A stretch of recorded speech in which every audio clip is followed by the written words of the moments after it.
A lição do Evangelho de hoje, ela é do capítulo 22. Esse capítulo 22 é o capítulo mais curto do Evangelho. Tem 2 itens, simplesmente 2 itens.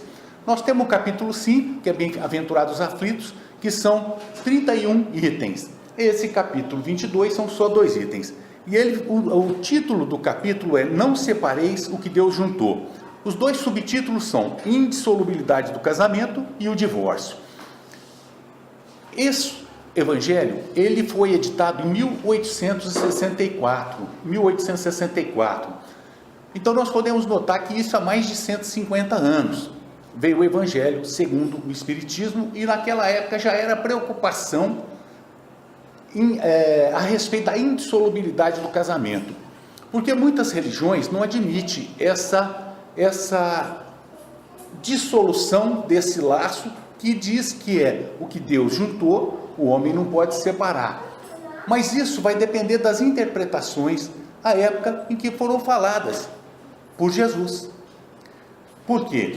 Porque nós notamos que Jesus veio há mais de 2000 anos, e ele falou nessa parte, nesse tema, para as pessoas da época. Então ele tinha que se referir ao que acontecia na época, embora toda aquela lição, toda essa mensagem de Jesus, ela seja como que na Terra, até que a Terra esteja num plano de planeta celestial. E aqui fala sobre o casamento. O que é o casamento? No decorrer dos séculos, no decorrer da história da humanidade, nós fizemos parte das cavernas. Nós morávamos nas cavernas. E por ocasião que nós espíritos morávamos nessas cavernas, não existia uma família formada, não existia como que um casamento formalizado ou uma união que fosse como que de um casal, um homem e uma mulher. Nesse começo era como que promíscuo, vivia-se naqueles grupos, né? Sem ninguém ter com ninguém. Isso são os historiadores que falam, uns concordam. E era aquela promiscuidade entre esses homens e essas mulheres, lá daquela época. Mas com o desenvolvimento do pensamento humano, do espírito, da inteligência, com a apuração dos sentimentos, os sentimentos se apurando, essa ideia de promiscuidade vai se esvaindo. Aí, os seres viventes dessas épocas ainda muito atrasadas, começaram a sentir como que um sentimento de posse por aquela pessoa, por aquele ser do sexo oposto, e começaram a como que formar aquelas uniões de uma pessoa, de um casal. Mas ainda existia a poligamia, um homem para várias mulheres, e a poliandria, que era uma mulher para vários homens. Com a poligamia, deu-se origem ao patriarcado, ou seja, o patriarca, aquela pessoa, aquele homem, que era como que o chefe daquele clã. Naquela época eram os gens, depois que vieram os clãs, e ele tinha todos os poderes sobre aquelas pessoas, de vida e de morte. E aí alguns historiadores dizem dessa poliandria, que seria uma mulher com vários homens, que isso pode ser um acidente da história da humanidade. Agora a gente não sabe se esse historiador também não é machista, porque o homem pode tudo, mas a mulher não pode nada. É uma coisa que é da história da humanidade. Então, dizem que foi um acidente na história da humanidade essa da poliandria, ou de uma mulher com vários homens. Mas o que se sabe é que, através dos estudos e das estatísticas, nota-se que tem um equilíbrio na quantidade de homens e de mulheres. Obviamente, se tem um equilíbrio, aquelas pessoas que eram polígamas, que tinham várias mulheres, causavam um desequilíbrio. Salomão parece que tinha 700 esposas, fora as concubinas. Então, tinha muita gente lá sem mulher. Então, a coisa foi, com o tempo, né? Por quê? Porque o espírito humano vai evoluindo, os sentimentos vão se depurando, se apurando, e a gente vai se afinizando com as pessoas. Porque não tem como a gente ter amor por 10, 12, 15 mulheres, como aqueles sultões dos haréns, porque é uma coisa que não tem, é impossível, não tem como você conviver. Porque o amor só se consegue através da convivência e não da paixão. Paixão é o fogo de palha que acontece e de repente apaga. O amor, alicerçado nessa união, esse amor ele tem que ter a convivência, ele tem que ter o conhecimento, ele tem que ter. Então o sentimento humano foi se depurando. Diz o Evangelho ou a doutrina espírita que no começo era só o instinto. No decorrer dos tempos, os espíritos começaram a desenvolver as sensações. Depois que desenvolveram as sensações, nós começamos a desenvolver os sentimentos. E o maior de todos os sentimentos, o mais puro de todos, é o amor. E nós começamos agora, hoje, nesse estágio em que nós nos encontramos, a amar, a aprender a amar. Ainda nós não amamos incondicionalmente como Jesus. Ainda nós não amamos incondicionalmente como Deus, nosso Pai, nos ama. Mas nós já começamos a exercitar esse amor. O maior de todos os exemplos é o amor de mãe. Então o espírito, se aperfeiçoando, começou a criar as uniões monogâmicas do casal. Aí esse casal passou a ter a sua família, os seus clãs, e aí foram se estreitando os laços de amor. Só que não existia esse casamento formalizado como hoje tem. Não tem. Hoje, esse casamento, aqui no Brasil, por exemplo, o casamento considerado válido é o civil. O casamento civil, ele surgiu em 1890 com o Marechal Deodoro da Fonseca, editando uma lei, que a obrigatoriedade era o casamento monogâmico e civil. A partir disso, as religiões, cada uma tem os seus cultos religiosos de casamento. A doutrina espírita não tem cultos. Nós não temos culto de casamento, nós não temos culto de batismo, nada disso. A doutrina espírita não. Mas as igrejas passaram a ter seus cultos. Alguns países no mundo, o casamento que tem validade é o religioso, como naqueles países teocráticos, que tem como base Deus. Outros países, o civil. Outros países, ambos os casamentos. No Brasil, é o civil. E cada um casa na sua religião de acordo com o culto que ela prega ou traz para aquela pessoa que a segue. O casamento hoje, por essas leis que nós tínhamos, que primeiro foi o Código Civil de 1916, depois nós tivemos o Código Civil de 2002, que é regulamentado também pela lei dos registros públicos, que é 6.015 de 73. Esse casamento, dessa forma, ele passou a viger em 1916, depois em 2002. Mas nós não podemos nos esquecer que no decorrer da humanidade, muitas outras formas de união foram surgindo. O casamento formalizado, esse casamento, nesses moldes que hoje nós temos, ele aproximadamente foi do século XII, tem origem lá no século XII, quando começaram essas cerimônias que bem antes em Roma já existia, que era para deixar bem gravado na cabeça das pessoas a seriedade desse ato, que é o casamento. Mas no decorrer da história da humanidade, dos tempos, dos locais e das ocasiões e dos países, cada país vê de uma forma. Mas no Brasil, a nossa forma é essa, casamento civil.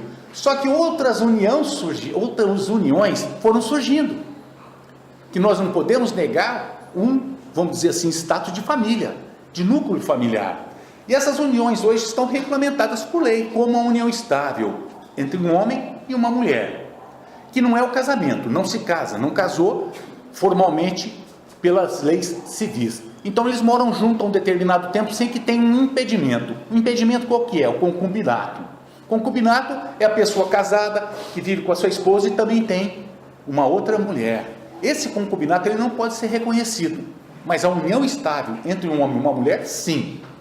O casamento formalizado, a união estável, e hoje nós temos também a união homoafetiva, que são casais do mesmo sexo, homens, mulheres.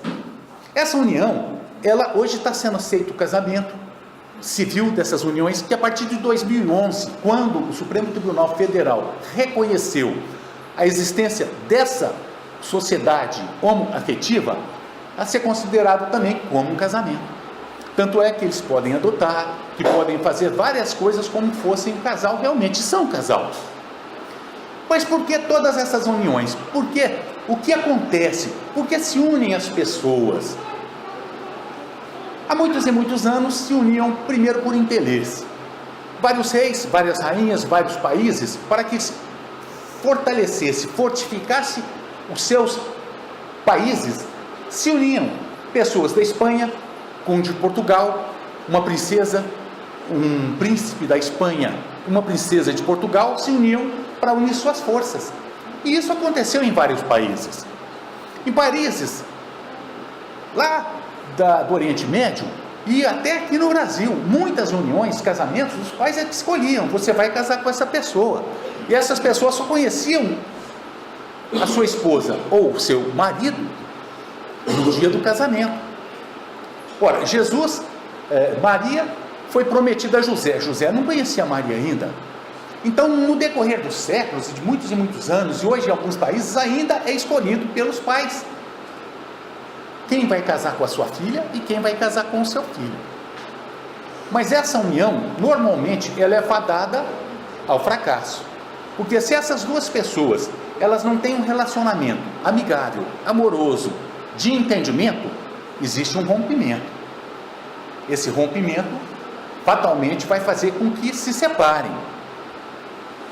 Mas de todas as uniões, inclusive do casamento, união estável, união homoafetiva, existe a compatibilidade de gênios. Quando a união, ela é baldada, alicerçada, embasada no amor, dificilmente ela se rompe. Por quê? Porque em que pese as divergências, as diferenças, pensamentos antagônicos, porque cada um de nós somos um espírito pensante, existe um entendimento, existe como que uma conciliação entre estas pessoas desse lar. Por exemplo, quando o amor ele realmente é profundo e é maduro, conversa-se, o que está acontecendo? Por que aconteceu isso? Por que aconteceu aquilo? E tenta-se entrar num entendimento. Se nós virmos as estatísticas, no ano de 2004 e 2005, isso faz 10 anos, um pouquinho mais, 70% dos casamentos não chegavam a 10 anos. Eram interrompidos, havia separação. Por quê? Incompatibilidade de gênio. Mas a incompatibilidade de gênio por quê? A precipitação. A precipitação. A doutrina espírita nos explica que todos nós temos os nossos compromissos assumidos na espiritualidade. Certo? Certo. Então eu tenho um compromisso de casar só com 40 anos de idade. É um compromisso que eu assumi porque eu tenho algumas tarefas a fazer até os 40 anos.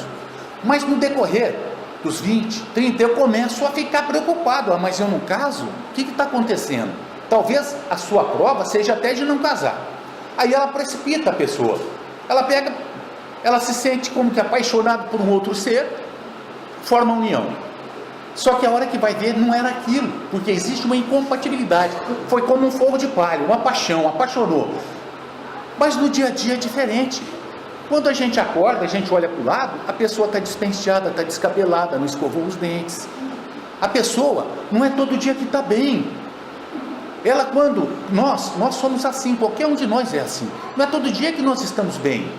Muitas vezes lá na sociedade lá fora, a gente age de uma forma, porque senão aquela pessoa com a qual nós estamos conversando, elas nos coloca no nosso devido lugar. Então a gente tem receio. E a convivência é bom, porque segura os nossos instintos animais de agredir. Segurando, evitando. Mas em casa a gente tira a máscara. Em casa a gente é o que é. Núcleo familiar. Aí a gente mostra aquilo que nós somos. Então quando a gente começa a ver o que a pessoa é, e ela nos vê o que nós somos, fala, meu Deus, o que eu fiz? Não, foi a escolha errada. Só que tem um porém. Dessa escolha errada surge um compromisso. Depois que se escolhe errado, que se assumir um compromisso, podem ter certeza que para a próxima existe a necessidade de uma nova convivência. Porque não basta se tolerar, tem que se amar. Por isso, essas relações elas têm que ser bem pensadas, não precipitadas. Hoje é fácil. O casamento, no decorrer dos séculos e séculos, veio o divórcio.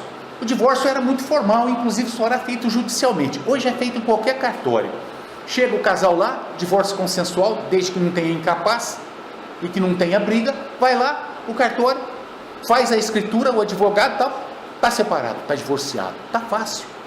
Pessoas a gente ouve falando assim, eu vou casar mesmo, porque daqui 2 meses não é certo eu largo. Não é assim, não é assim, porque a doutrina espírita nos explica que esse casamento gerou sim um compromisso. E compromisso o que é? Promissória assinada. Promissória assinada é um compromisso que nós temos que resgatar, mais cedo ou mais tarde. Mas não tem como eu me livrar desse empiastro? Sim, aprendendo a amar, mas eu não consigo amar, mas vai voltar para amar. É a realidade da vida, que é a lei de Deus, o amor. Precipitou, arrumou um compromisso, vai ter que amar. Mas mesmo que não haja precipitação, e que seja um afim do outro, e que se encontrem, e que se tornem uma relação, formem uma família, existe a necessidade também da compreensão, porque senão tem compromissos futuros. É uma coisa natural, porque nós estamos semeando o que? Depende da gente. Por isso a compreensão, o amor, o carinho. Mas em razão de muitas vezes nesse relacionamento não ter como chegar a um acordo em que as partes começam a se agredir, a bater um no outro. Primeiro, agressão verbal, depois física, que pode chegar ao ponto de uma morte. Então qual é o remédio? É o divórcio. Por que a doutrina espírita não é contra? Ela não recomenda, a doutrina espírita não recomenda o divórcio, não recomenda. Ela simplesmente entende que é um mal menor do que poderia ser um mal se continuasse aquele casal junto. Poderia causar um mal muito maior. Inclusive porque, quando se chega ao ponto de se fazer um divórcio formal no papel, é porque esse amor já acabou bem anteriormente. Então não está se separando com aquele simples fato do divórcio, de forma nenhuma. Está simplesmente separando aquilo que já era separado de fato, que já não tinha nada entre aquelas pessoas. E antes que ocorra esse mal, que faça o divórcio. Mas e as religiões, o que elas acham do divórcio? No caso da doutrina espírita, foi tratada por Allan Kardec no Evangelho segundo o Espiritismo, em 1864. Essas duas passagens, que é a imutabilidade e divórcio, elas são discorridas por Kardec. E o que ele pegou? Ele pegou por base o Velho Testamento. Ele pegou por base o Velho Testamento para explicar que lá no Velho Testamento podia se repudiar as esposas. Só as esposas poderiam ser repudiadas, não os homens. Olha a visão do Pentateuco mosaico. Só os homens podiam renegar as suas esposas, as mulheres não. Com isso, essa ideia de que o homem podia tudo, criaram-se obviamente Deus, macho. Como é que nós sabemos se Deus é homem, se é mulher, se é macho, se é fêmea, ou o que é que Deus, esse ser, essa energia possa ser? Nós não sabemos. Mas foi nos trazido essa ideia de que Deus é um homem, é pai, pelo judaísmo, que depois foi absorvido pelo cristianismo e que vem decorrendo, no decorrer dos séculos. Na Grécia Antiga tinham as deusas, Egito, em várias outras religiões. Então ficou esse Deus macho. Então o homem pode renegar, repudiar sua mulher. No judaísmo, a mulher não pode repudiar o homem. No islamismo, no catolicismo, o divórcio é muito, mas muito mal aceito. Só no caso de reis e rainhas, não sabemos por que eles autorizam, mas não é crítica. Então é um mal necessário. É um mal necessário antes que as pessoas se matem. Por quê? Porque essa união não é baldada no amor.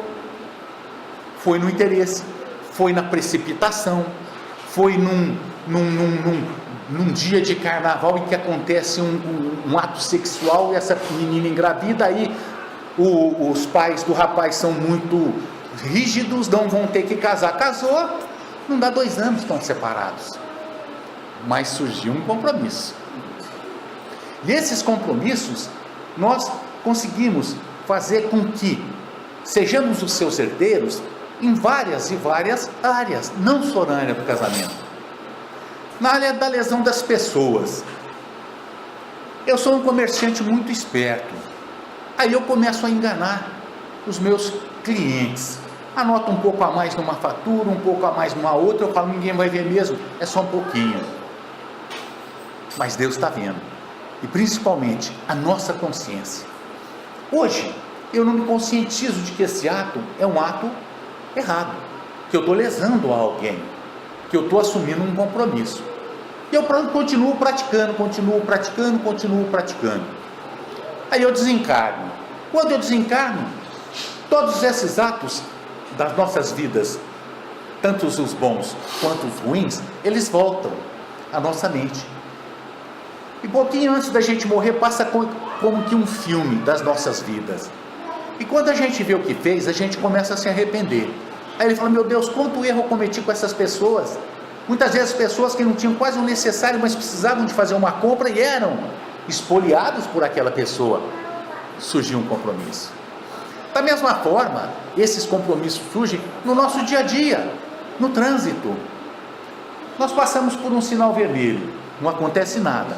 Nós passamos de novo por outro sinal vermelho, não acontece nada. No terceiro sinal vermelho, pode acontecer alguma coisa. Mas não só por ultrapassar o sinal vermelho. Porque quando a gente começa a praticar as pequenas lesões, os pequenos atos, as pequenas infrações, nós vamos nos acostumando e aumentando de intensidade na lesão do direito do nosso próximo. Hoje eu passei o sinal vermelho, amanhã eu subo na calçada, depois da manhã eu posso fazer o que eu quero, não aconteceu nada. Mas é que muitas vezes a justiça daqui não consegue ver, porque a polícia não viu, não teve como, mas aquela pessoa acha que está escondida, não está. Se nós virmos na história, nos livros de André Luiz, nós podemos notar, principalmente numa das obras, salvo engano, do Manuel Filomeno Miranda, ou do Inácio Ferreira, de um espírito que numa encarnação matou uma pessoa anterior, ninguém descobriu, e foi tão bem feito que eles acharam que tinha sido suicídio, e aquela pessoa passou por suicida, morreu no silêncio, foi com ele. Os senhores precisam ver as consequências desse ato para a consciência desse espírito, quando ele notou o que ele tinha feito e o que ele sofreu. Ninguém sabia, mas a sua consciência sabe. Há pouco tempo tinha uma propaganda na televisão muito bonita, inclusive do governo, a respeito de computadores. Chegou um afrodescendente e um branco. Esse branco chegou para o afrodescendente e falou, chegaram algumas coisas novas lá, vamos levar uma embora para nós, porque eles não conferiram e ninguém vai saber. Aí o afrodescendente falou para o branco, olha, mas eu vou saber, e não fez, porque a nossa consciência nos acusa uma hora. Nós podemos tentar fazer com que ela seja como que afogada, mas como uma boia muito grande, ela de repente sobe com tudo, e quando sobe nos causa um trauma, nos causa uma depressão, nos causa uma doença. Por isso a consciência do dever cumprido, tanto na casa, quanto no trabalho, quanto na rua, quanto no dia a dia. E no caso do casamento, é um compromisso que nós arrumamos com essa pessoa, mas não só no caso do casamento, vamos dizer no âmbito familiar, porque existem as famílias hoje monoparentais, que é a família de um pai, ou de uma mãe, ou de um avô, ou de uma avó, um deles que tem essa família, é um núcleo familiar. Nós temos hoje os vínculos e a família, o vínculo socioafetivo, que é pelos laços da adoção, que a partir de 1988 é proibido fazer qualquer tipo de discriminação ou diferença entre um e entre outro, porque são filhos, os adotivos, são nossos filhos, daqueles que optaram por fazer essa escolha de ter um filho nessas condições. E olha que interessante, sem crítica, sem puxão de orelha a ninguém, nós notamos que nos orfanatos A maioria das crianças que estão lá já tem uma determinada idade, 4, 5, 6 anos para frente. As pessoas querem adotar uma criança pequenininha, bebezinha, de preferência do seu gosto. E essas outras crianças estão nesse depósito de gente, embora sejam bem tratados. Bem tratados, mas será que eles têm os braços de uma mãe? Os abraços de um pai? O carinho de uma família? Não, mas eles tratam muito bem, eles dão comida, eles dão... Sim, mas... Agora, se fizermos uma conta, em Palmas, a quantidade de famílias que existem sem filhos, e que entram para essa fila de adoção, mas escolhem exclusivamente aqueles bebês até tantos meses de idade. Será que nós teríamos, se cada uma dessas famílias, ou cada um que tem um filho só, ficasse com essa criança e o adotasse como filho, nós teríamos os orfanatos? Que dirá no mundo? E os idosos? E os velhinhos? Quantos velhinhos nós temos no João 23 aqui? 20? 18? 20? Olha, nós somos 55 mil habitantes em Porto Nacional, 250 mil em Palmas, 150 mil em Araguaína, 85 mil em Gurupi, e tem 18 velhinhos no João 23 sem uma casa para morar. Se cada um de nós se propusesse a tomar conta de um velhinho desse, existiriam os abrigos, os asilos? Não. Mas isso é do ser humano. É que nós estamos numa fase ainda que nós não aprendemos a amar como Jesus nos ensinou. A Deus sobre todas as coisas e o próximo como a nós mesmos.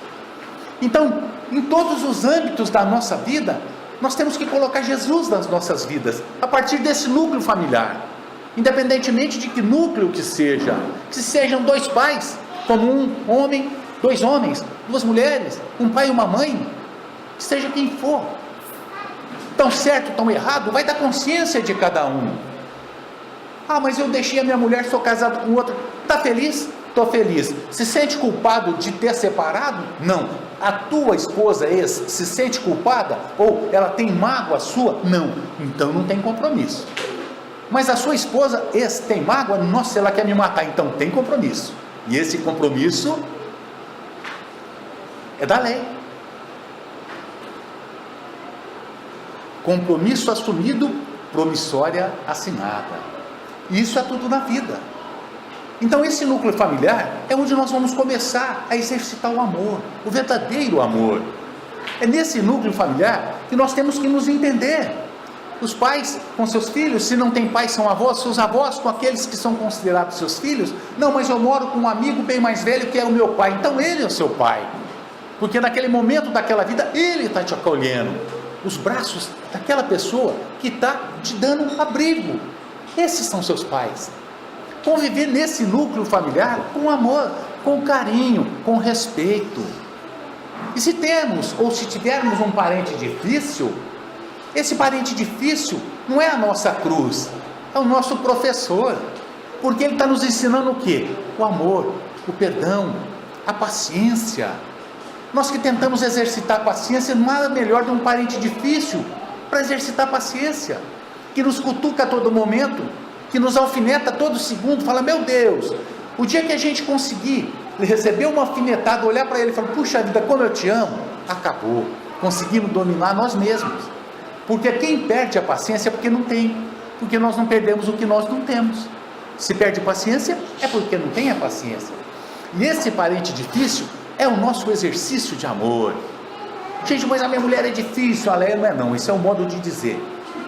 Mas é por quê? Porque eu a mereço e ela me merece. Nós estamos juntos, nesse caso, não é por acaso. Nós estamos juntos há 44 anos, 33 de casamento, 11 de namoro. E quanto mais o tempo passa, mais a gente se ama. Porque a gente se conhece cada vez mais.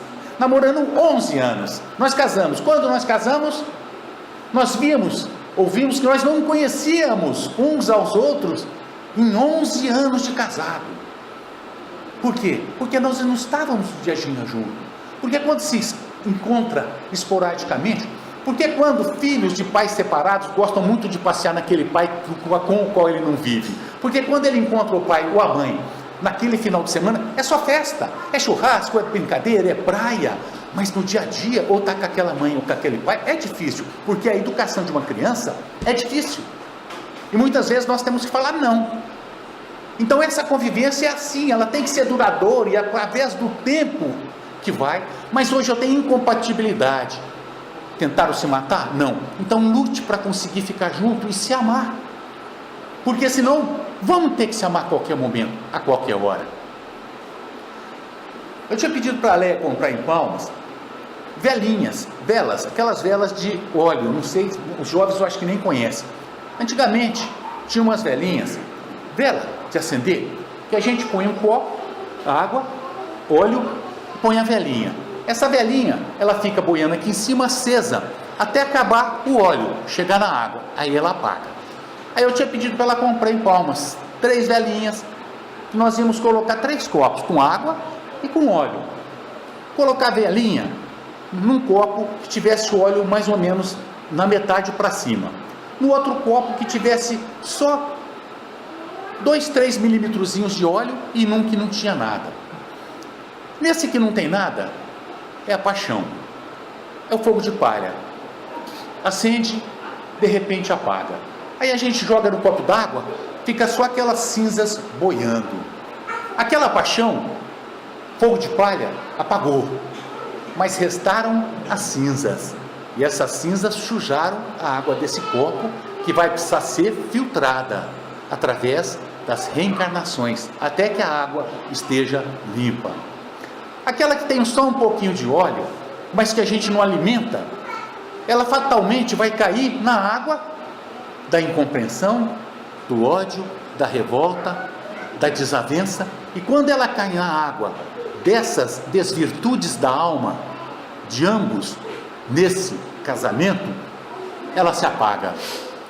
Ou seja, aquela vela não era o amor, não era o fogo do amor, era simplesmente também uma velinha bruxuleante que não foi alimentada pelo casal. Entenda-se casal, homem, mulher, homem com homem, mulher com mulher, família. E aquela outra vela que tivesse metade do copo de água, essa água podemos considerar como o ódio, a discordância, a incompatibilidade de gênero. E esse óleo é o alimento da velinha, que é o amor. Quando constantemente nós vamos alimentando de óleo essa velinha, ela não se apaga. A compreensão do amor, da vivência entre as pessoas, faz com que alimente este amor.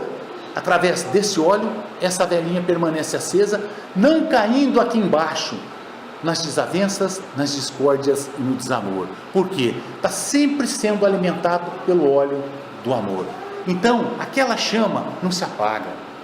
É o que nós temos que fazer no nosso dia a dia, em todos os locais, em todos os lugares, com todas as pessoas. Alimentar o amor. Hoje eu li uma das mensagens de Joana e de Divaldo Pereira Franco, que lá que diz Jesus foi maltratado. Jesus apanhou na cara pelos fariseus, que ele dizia: você não é profeta? Profetiza quem está te batendo. Quando inquirido por Pilatos, tu és rei? Ele diz: tu dizes. A única coisa que ele falou, não respondeu, não revidou, ele ressuscitou. E quando ele voltou para conversar com seus apóstolos, ele não criticou nenhum dos seus agressores, ele simplesmente trouxe mais esperanças para que eles fossem levar sua mensagem. E quando crucificado, pregado numa cruz, coroas de espinho, um cajado na mão, abdômen furado, pediu água, lhe deram vinagre. O que ele fez? Pai, perdoai-os, eles não sabem o que fazem. E lá nessa mensagem da Joana diz: se alguém te critica, silencia. Se alguém fala mal de você, silencia. Se alguém tem alguma coisa contra você, silencia, jamais se defenda. Mas por quê? Covardia? Não, que nós não alimentamos o ódio.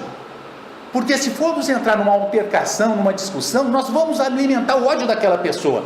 Isso só Deus sabe onde é que vai parar.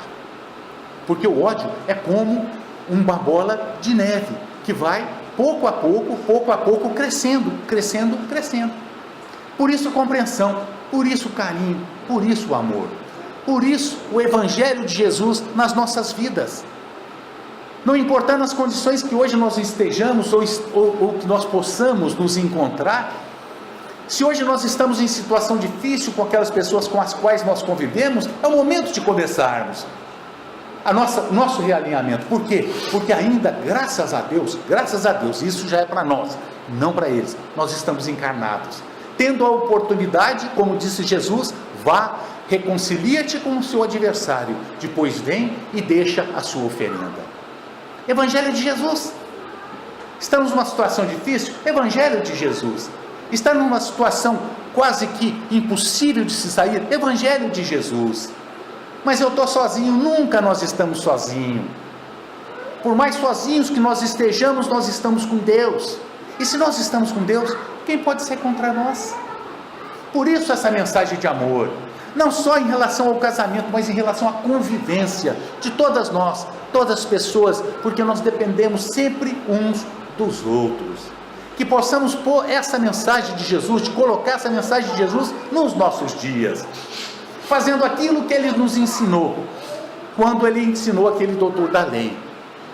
Qual a maior de todas as leis? Ou o que faço para entrar no reino dos céus? Mestre, tu sabes, amar a Deus de todo o seu coração, de todo o seu entendimento, de todo o seu espírito, e amar ao próximo como a ti mesmo. Essa é a receita, e essa é a explanação do Evangelho da noite. Deus abençoe a todos, de ambos os lados da vida. Muito obrigado.